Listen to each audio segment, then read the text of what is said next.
وسطی سمیت دنیا کو حیران کرنے والے سعودی عرب اور ایران کے غیر متوقع معاہدے کا مطلب کیا ہے؟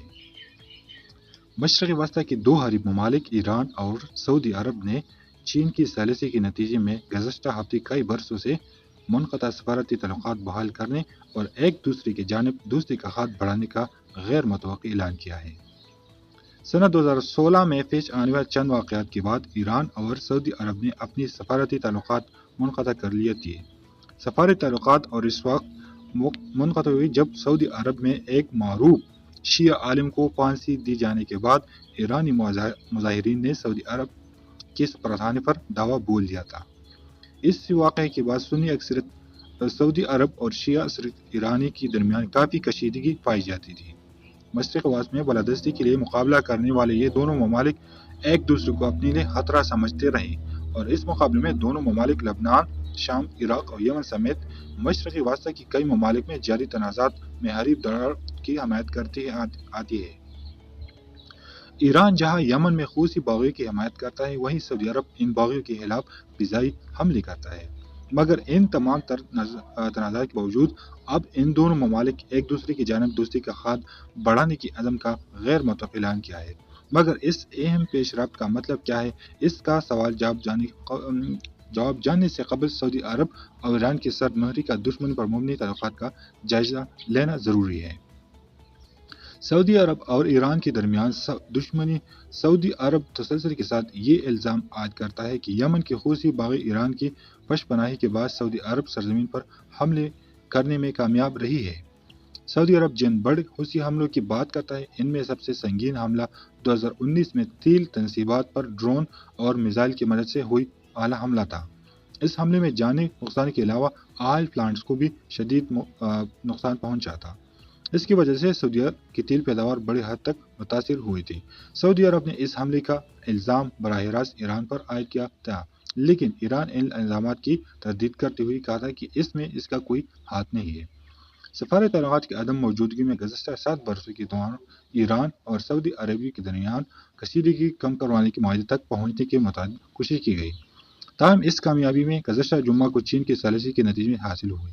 اس معاہدے کے مطابق دونوں ممالک نے کہا کہ وہ 2 ماہ کے اندر اپنی سفارتخانے کھول دیں گے اور اس کے ساتھ ساتھ کاروباری اور سیکورٹی تعلقات کو دوبارہ قائم کریں گے۔ امریکہ نے اس پیش رفت کا خیر مقدم کیا ہے، لیکن احتیاط کا اظہار بھی کیا ہے۔ وائٹ ہاؤس کی قومی سلامتی کونسل کے ترجمان جان کربی نے کہا کہ بائیڈن انتظامیہ خطے میں کشیدگی کم کرنے کے لیے ایسی کسی بھی اقدام کی حمایت کرتی ہے، تاہم ان کا یہ بھی کہنا تھا کہ یہ دیکھنا باقی کہ آیا سعودی عرب ایران اس معاہدے کے لیے ضروری اقدام اٹھائے گی یا نہیں۔ اقوام متحدہ کے سربراہ انتونیو گوتریس نے بھی سعودی عرب اور ایران کے درمیان معاہدے کی ثالثی پر چین کا شکریہ ادا کیا ہے۔ اسرائیلی حکومت نے ابھی تک اس معاہدے پر کوئی رد عمل ظاہر نہیں کیا ہے، تاہم اسرائیل کے سابق وزیر اعظم نفتالی بینٹ نے اس فیصلے کو اسرائیل کے لیے خطرناک قرار دیا ہے۔ ایران کی مبینہ جوہری پروگرام کی وجہ سے اسرائیل ایران پر زیادہ سے زیادہ بین الاقوامی دباؤ ڈالنے کا حامی رہا ہے۔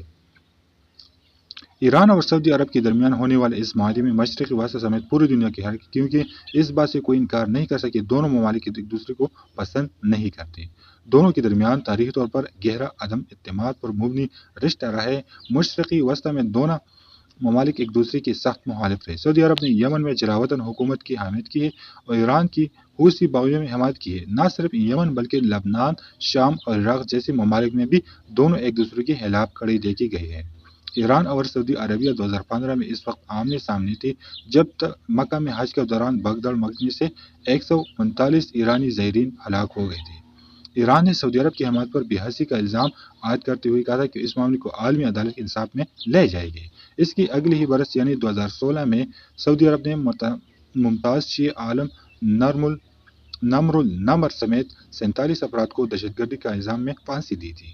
اس اقدام کے نتیجے مظاہرین تہران میں سعودی عرب کی سفارتخانے میں گھس گئے اور اس واقعے کے بعد سعودی عرب ایران کی سفارتی تعلقات ختم ہو گئے تھے۔ واضح ہے کہ اس ماہ پہلے جس طرح واقعات ہو چکے، اس کے تناظر میں ان دونوں ممالک کو ایک دوسرے پر بھروسہ نہیں ہے، لیکن دونوں کے درمیان حالیہ معاہدے کے بعد ہم یہ فرض کریں کہ وہ خطے کی اصل سیاسی حقیقت کو سمجھتے ہیں۔ دونوں جانتے ہیں کہ ایک خطرناک علاقے میں رہ رہی ہے اور بہتر ہے اگر وہ اپنا کردار ادا کرنا چاہتے ہیں تو باہمی دشمنی چھوڑ دیں۔ اب دیکھنا ہے